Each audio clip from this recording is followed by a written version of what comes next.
As some of you know, ನಾ ಸದ್ಲೇಕಿದ್ದದ್ದು ಬೆಂಗಳೂರಿನಾಗ ರೀ. ಸೊ ಇದು ನನ್ನ ಪಿ ಜಿ ಮುಂದ್ಗಡೆ ಇರುವಂಥ ಏರಿಯಾ. ಹಿಂಗೆ ಅನ್ಸಾಕತ್ತೈತಿ. ಸೊ ಈಗ 11:30 ಮ್ಯಾಲೆ ಆತು. ಸ್ಟಡಿ ಮಾಡ್ಕೊಂತ ಕುಂತಿದ್ದೆ. ಒಂದು ಸ್ವಲ್ಪ ಮ್ಯಾಗ ಅಟ್ಲ ಮ್ಯಾಲೆ ಅಡ್ಡಾಡಿದ್ರೆ ಆತಂತ ಅಡ್ಡಾಡಕಂತಂದು ಬಂದೆ. ಬೆಳ್ದಿಂಗಳು ಎಷ್ಟು ಚಂದ ಬಿದ್ದಪ್ಪ ಅಂತಂದ್ರೆ ನನಗೊಂದು 3 ವರ್ಷದಿಂದ ನಾ ಒಂದು ಪೋಯಮ್ ಬರೆದಿದ್ದೆ. ಓನ್ಲಿ ನಾಟ್ ಒನ್, ಭಾಳಷ್ಟು ಪೋಯಮ್ ಬರೆದಿದ್ದೆ. ಬೆಳದಿಂಗಳ ಮೇಲೆ ಭಾಳ ಬರೆದಿದ್ದೆ. ಸೊ ನನಗೆ ಒಂದು 2-3 ಕವನ ಭಾಳ ಇಷ್ಟ ಆಕಾವ. ದಿಂಗಳೆ ಬೆಳದಿಂಗಳೆ ನೀನ್ಯಾಕ ಬಿದ್ದಿ, ಹೊತ್ತ ತಂದಿ ಏನೇ ಹೊಸ ಸುದ್ದಿ. ದಿಂಗಳೆ ಬೆಳದಿಂಗಳೆ ನೀನ್ಯಾಕ ಬಿದ್ದಿ, ಹೊತ್ತ ತಂದಿ ಏನೇ ಹೊಸ ಸುದ್ದಿ.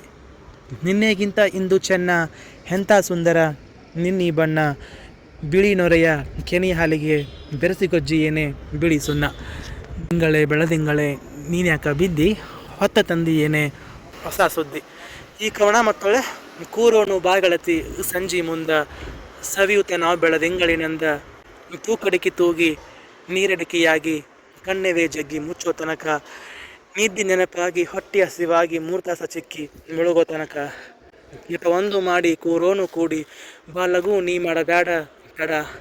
ನೆನಪೆಲ್ಲ ಸೋರಿ ಹೊಸತನವ ಸೇರಿ, ಮಾಡೋನು ಮೋಜು ಕಳೆಯೂತ ಜಡ. ಲಾಸ್ಟ್ ಲೈನ್ಸ್ ಹೆಂಗದ ನೋಡ್ರಿ. ನೆನಪೆಲ್ಲ ಸೋರಿ ಹೊಸತನವ ಸೇರಿ, ಮಾಡೋನು ಮೋಜು ಕಳೆಯೂತ ಜಡ. ಮುಂದೆ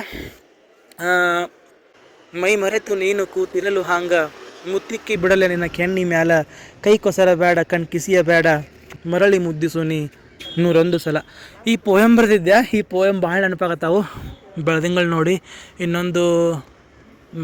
ಇನ್ನೊಂದೇನೋ ಪೋಯಮ್ ಐತಿ. ಮಚ್ಚೆಗಳ ಮಾರ್ಯಾವ ಮಿನುಗುವಣ್ಣಲ್ಲಿ, ಅದೊಂದು ಎಷ್ಟು ಬಿದ್ದಾವ ನೋಡ ಮಲ್ಲಿಗೆ ಹೂವ, ಹಾಸಿ ಹೊಚ್ಚಿದಂತೆ ಹಾದಿಗಿತಾವ ಅಂತಂತೇಳಿ ಎಲ್ಲ ಭಾಳ ಅವೆಲ್ಲ ಹಳೆಯ ಕವನಗಳು ಈಗ ನೆನಪಾಗತ್ತ ನೋಡ್ರಿ. ಅದಾವ ನನ್ನ ಕಡೆ. ನಾನೆಲ್ಲ ಬುಕ್ಸ್ನ ತೆಗೆದಿಟ್ಟನಿ. ಬಟ್ ಬೆಳದಿಂಗಳು ನೋಡಿ 1-2 ಕವನ ಭಾಳ ಇಷ್ಟ ಅದು. ದಿಂಗಳೆ ಬೆಳದಿಂಗಳೆ ನೀನು ಯಾಕ ಬಿದ್ದಿ, ಹೊತ್ತ ತಂದಿ ಏನೇ ಹೊಸ ಸುದ್ದಿ. ಅವೆಲ್ಲ ಎಷ್ಟು ಚಂದ ಬರೆದಿದ್ನಲ್ಲ ಅಂತಂತೇಳಿ ಖುಷಿ ಆತವನ್ನೆಲ್ಲ ಮತ್ತು ಹೊಳ್ದು ಜ್ಞಾಪಕ ಮಾಡಿಕೊಂಡು. So this is me and this is ಬೆಳದಿಂಗಳು ಆ್ಯಂಡ್ ದಿಸ್ ಈಸ್ ನಮ್ಮ ಪಿ ಜಿ ಮ್ಯಾಗಿನ ಟೆರೆಸ್. ಕಾಣಿಸಂಗಿಲ್ಲ ಇದು ಕ್ಲಿಯರಾಗಿ. ಸೊ ಬಾಯ್.